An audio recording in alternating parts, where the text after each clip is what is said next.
Hey, good morning, everyone. Happy Saturday. Good morning. Start of this, I guess, this crazy, busy travel time.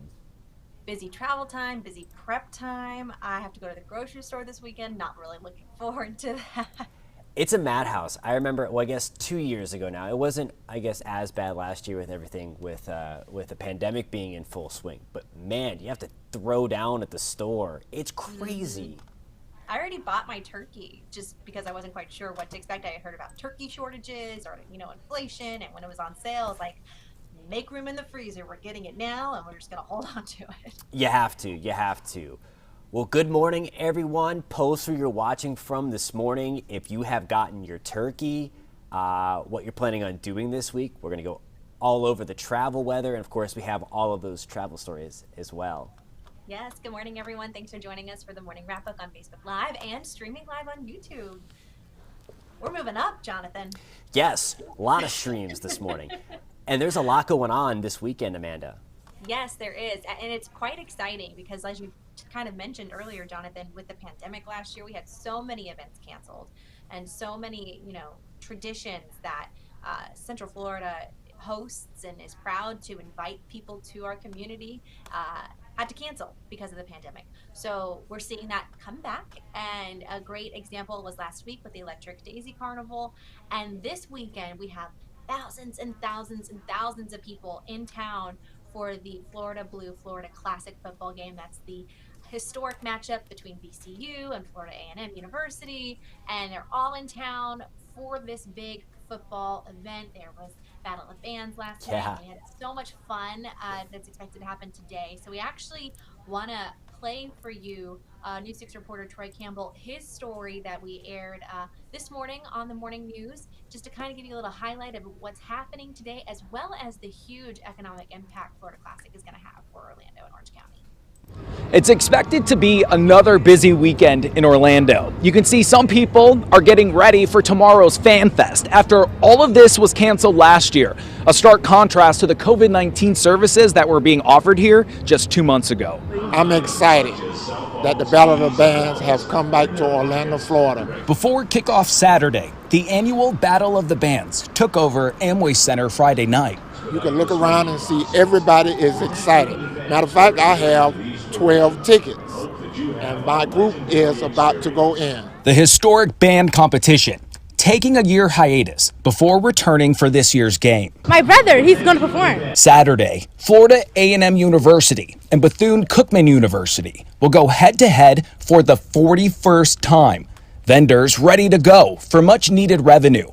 Tony Jenkins with Florida Blue Central Florida Region says this year's events are expected to bring in between $25 and $30 million in revenue. Orange County Mayor Jerry Deming says it's important for the historic event to make a return more than a month after the county stopped administering COVID-19 vaccines at the same site. This is really one of the first major sporting events, outdoor sporting events that we've held since the pandemic started. And so this is a signal that we are recovering well here within this community. With cases on the decline, some participants say they will still be cautious. Yes, I take precautions. No matter what, vaccinated or not vaccinated, you should still take precautions. And again, everyone out here preparing for Fan Fest that begins at 11:30 on Saturday. Kickoff, again, 3:30 p.m. If you are coming out, expect to see the crowds. We're told the game is sold out. Outside Camping World Stadium, Troy Campbell, Getting Results, News 6. So Oh, yeah. awesome stuff. It's really happy and exciting to see because it's been so long. I mean, if you think about it, like as Troy mentioned in his story, just like a little more than a month ago, Camping World was a vaccination site. It was a testing site earlier in the year. It was a monoclonal antibodies therapy site. Like, it's played such a huge role in the pandemic. And then, of course, they had to remove all those services so we could have, the bounce back, the events, the sporting events, the concerts, all that stuff coming back. So it's such a good sight to see. So nice, for sure. And this is kind of springboarding into the holiday travel season as well. So we were talking earlier today, and I guess OIA is really expecting this uptick in travel to really begin today. Oh yeah, it is time. If you are maybe eating some breakfast, making a cup of coffee, and getting ready to head out the door to the Orlando International Airport to travel this holiday season, to travel for the Thanksgiving holiday, pack your patience. I hope you did. Maybe some extra patience. Today is actually the third busiest day of holiday travel at OIA. They're anticipating, let me double check my numbers. They're anticipating, oh my gosh, I'm having another brain fart again today, Jonathan. This is quite It embarrassing. happens. Need some Okay, more there we go. coffee. 149,000 passengers are expected to go through OIA today. I mean, And that's a lot. just the third busiest day. Of course, the busiest day, OIA says, is going to be the Sunday after Thanksgiving. So you got all those folks traveling back home to get to where they need to be for work the next day. Are you flying anywhere for the Thanksgiving holiday, or just hanging tight? Keeping it local. Keeping it local. We're gonna host my in-laws. Awesome. And yes, very excited.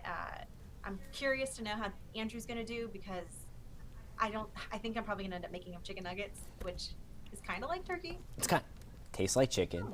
Tastes like chicken. Tastes like turkey. Yeah. Right? How about you, Jonathan? Are you sticking around, or are you traveling? Yeah, gonna fly out on Wednesday, so I'm very anxious to see. And I would love to know for those watching, post in the comments too if you're planning on flying out this week. It's been crazy at the airport of late with normal travel, so I can't even begin to imagine what it's going to look like this week. Today starting. So you mentioned it. I haven't patience. done any traveling, any like flight airport traveling since the pandemic. So I haven't even gone. You know what I mean? Like, I haven't had to experience the mask requirements and all that sort of stuff. And then of course the increased security and lines that are to be expected this week for the holiday travel. So good luck to everyone. Good luck to you. Absolutely. It's gonna be fun to go home. Thanks so much. I know we talked about, we're going to show you some of the stuff about the mail thing. The video isn't working to pull that, the mail part in. But Eric Sandoval had a really good piece, and I'm going to link to it on clickorlando.com, just about, obviously now is the time where you really start sending stuff to people.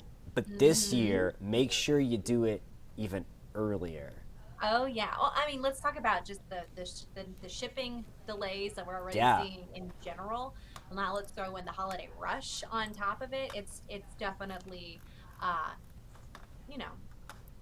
be a little challenging to get your stuff shipped out and arriving on time. And then we also learned through Eric's story that the U.S. Postal Service unveiled a new financial plan because they've lost billions of dollars over the last 14 years in revenue. So they are looking at ways to save money.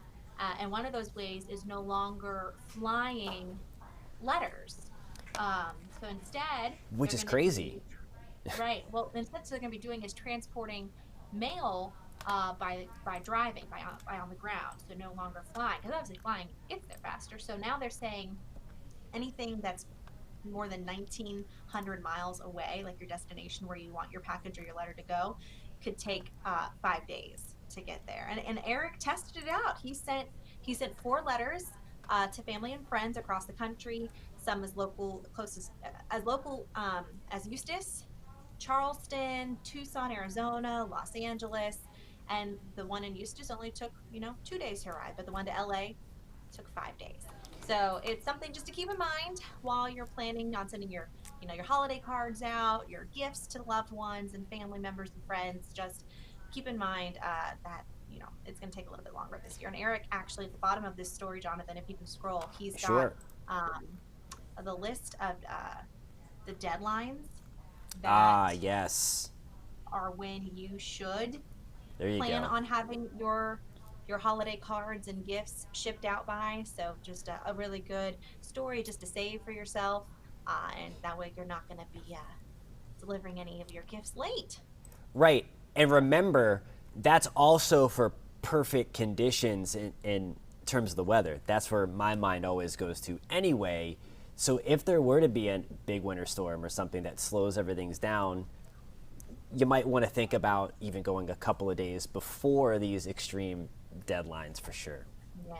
Don't wait. Don't procrastinate. If you get it out, get it out. Not this year. Not this year. I gotta get my holiday stamps still. Oh yeah, all that stuff. Now's the season. We're gonna talk a little bit about Angel Tree in a little bit, but like a family mentioned it last night that Lisa, Bell, and Matt Austin were talking to, that this is kind of like the kickoff of the holiday season when our Angel Tree program gets going, and that of course happened last night. And we're gonna talk about that in a little bit. So I don't want to give too much away there on how you can do that. We're gonna bring that around. Just a little tease. Little teaser. Yeah. But you talked about the weather and potentially impacting not only the mail delivery, but travel. So how are we looking today, Jonathan, and for the weekend, especially for folks who are maybe heading out and leaving Central Florida for the holidays? So I want to start off with this. And if you were watching us, if you were up, and I hope you were, we hope you were with us this morning. It was kind of nasty. It looked like a tropical storm almost. The wind was whipping. You still see the wind whipping there. But boy, there it is, a gray sky. At least the rain stopped at the port. But nonetheless, it was kind of a nasty morning on the Space Coast. I'll show you where that rain is in a second. We got a good morning. Hope you have a safe Saturday as well. Jeffrey also says good morning. Hi, Jeffrey. Good morning. So post you're watching from this morning, we were talking a lot about that holiday travel. Let us know if you're traveling or what you're eating for Thanksgiving. Just keep posting that for us. All right, so we're going to go forward. It's temperatures in the low 70s, maybe a few breaks in the clouds for us this morning. Here's the deal. It's not going to rain all weekend long, but there's likely going to be periods like we've seen this morning where you'll be in the clouds, you'll have some breaks, and then you'll have a downpour, maybe some sunshine. That's what it could look like at 10 o'clock. Just a few more showers later on this afternoon. So Amanda, if you have plans outside this afternoon, keep the umbrella with you, although it is looking a little better. So for the game today, maybe a stray shower passing, but certainly better than what we're seeing out there right now. And you see along the 75 corridor through Ocala, the Villages, Bushnell, that's your best chance to stay on the drier side today. So some good news there. Tomorrow, if you're going to church or breakfast, stray shower in the mix, not as wet. Kind of a topsy-turvy, though. You see that what happens for the second half of the day. A little bit wetter for us. All right, so talked a lot about the travel. The one thing is weather should not be that big of a headache this year. So that's going to take one thing out of the equation. I want to fast forward here, and I know there's a lot of talk early on about this big storm in the Northeast that's not coming into fruition. That was something, that's why Amanda, I think you heard me go on this preaching rant before hurricane season about don't look at the models that are 10 days plus out. And it was all over the internet that there was going to be this big storm to snarl holiday traffic. It's not happening. And it didn't look like it was going to happen. Those models like to get into fantasy land at that time out. Anyway, there will be some rain, so you might have some minor delays on Monday for traveling to the Northeast. You see it there. Some rain through New York, Raleigh, Atlanta. That is our cold front that is going to cool us down. And then after that, look at this, Tuesday, maybe some mountain snow in Idaho and Montana. It is going to get cold up north, so if you are visiting family up north, Amanda, bring the jacket. Look at that, 39 in Chicago for a high, 41 in New York City. Yeah. If anyone's going to the parade, have you been to Macy's Thanksgiving Parade? I have not, but I watch it every year. I love the Macy's Thanksgiving Day Parade. It's fantastic. It's going to be a little chilly, although it's pretty seasonal for them. As we get into Thursday, be in the 50s, so not bad. I'll remove our pictures out of the way there. So there you go. If you are traveling, that's what you can expect. So 50s in New York City, 30s in Chicago. The worst weather of the deal, I think, is going to be really the Pacific Northwest and then into that Texas Gulf Coast realm over that week. I'm going to have a story on this on clickorlando.com within the next hour or so that kind of highlights those trouble spots that we were talking about. Before we go here, I just want to show you ours. we are not going to have an issue at all. Look at this, 50s in the morning, 70s in the afternoon. So Amanda, for your in-laws coming in, it's just gonna be great for Thanksgiving. That's a beautiful Turkey Day forecast, Jonathan. You couldn't have served up a better one. I love it. Served it up. Yeah, I don't know that it gets much better than that. Mid to upper 70s, sunshine. Yeah, it's just perfect enough for, like we were saying this morning, opening up the windows when you're slaving in the kitchen. You got the hot stove up, this hot stove on. You got the hot oven on, so you cool it off with the windows open, and then it's perfect in the afternoon, as you were saying, Perfect. with football. Love it. Hi, Elaine. Good morning. Thanks for tuning in from Satellite Beach. A little wet. Yeah, it I was a drove in little wet. A little wet this morning too. In Satellite Beach, for sure. June says good morning. Hi, June. Good morning. Ormond Have a by great the day. Sea. A few showers around there today. Let's see, you're going to keep on going through the list here. All right, we have an Amanda going to a plant swamp today. Oh yes, I heard from her husband this morning. He posted on my Awesome. my Facebook page. Yeah, they're going to the Oviedo plant swap. That's fantastic. I never heard of that. That sounds cool. I hadn't either. He shares a lot of the fun things that he does around Central Florida with on my Facebook page on the weekend. So glad that we could hopefully bring you a good start to the day, Amanda. Yeah, and it's a kind of a swampy day, kind of cloudy, showery, so good day for it. Well, you know what will make a better day, just no matter the weather. No matter the weather. No matter the weather, and that is adopting an angel. We kicked off the Salvation Army Angel Tree program yesterday. It's a partnership with the Salvation Army as well as BFAR Contracting, and we are so excited to help so many children and seniors in need this holiday season across Orange and Osceola counties. So we were over at the mall at Millennia yesterday. We had our anchor team there. They were talking to all the key players involved, talking about where you can find your angels this year. And Jonathan, you mentioned this is a huge number of angels in need this year. Yeah, I think 5,000 kids and then 1,000 seniors, the most ever.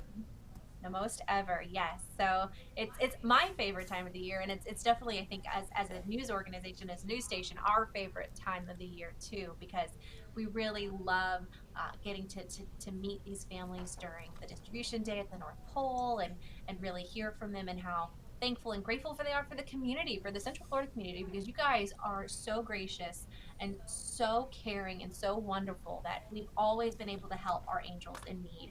And this year, even with a record number of angels, we know we can do it. We're gonna accomplish this, and we're gonna make the holidays so special for so many families. No doubt, yeah, and we really heard the captain talk about over the last couple of years about the need growing within the pandemic, and our viewers in the Central Florida community just rising to the occasion with all the money donated last year and checking everybody off the list. Just fantastic. I know one of the families last night was saying that it's not just about getting gifts and giving gifts, but it's also part of the season to help others and to give to others that may be in need. So this is a really great way to do it. I'm really looking forward to, so ever since I started working in news, so we're talking like almost 10 years ago when I got into the business, at my first station in Macon, Georgia, we participated in the Salvation Army Angel Tree program up there. So ever since then, I've adopted an angel. And then when I married my husband, he adopted an angel. So we always take on a couple angels every year. And I'm really excited because now that Andrew, my son, is 2, I think he's finally at that point where we can start teaching him those lessons that you were just sharing, that the family had told you, talking about, being giving and thinking of others, especially, I mean, all year round, but this time of the year, it naturally happens. So I'm really looking forward to picking up a couple angels and going to the store with him and having him help us pick out some gifts for our angels. It's going to be fun. Great. That's awesome. If I can get him to part with some of the toys. He's probably going to want to keep them, but that's the point. We got to teach him. That's right. That's right. Now he's getting old enough. Speaking of old enough, not saying that you're old, just saying old yesterday was your birthday. So happy birthday. Thank you. Thank you. Thank you. Appreciate that. I won't say how old, but appreciate the kind wishes. It No, was very just nice. just so that was trying to be my transition without saying you're not old. Yeah. Well, Jonathan Shut brought up. in cupcakes and a balloon for me, and that was the best thing to wake up and walk into work at 3 o'clock in the morning to see. Great breakfast food, right? It's got all the food groups, doesn't it? There you go. All right. I think that about does it for us, Jonathan, and the morning wrap up. Thank you guys for tuning in live on Facebook and live on YouTube. We truly appreciate it. We hope you guys have a great rest of your Saturday. Stay dry, as Jonathan mentioned. Maybe have an umbrella handy for the rest of the day. And we will see you back tomorrow morning starting at 6 o'clock for the morning news.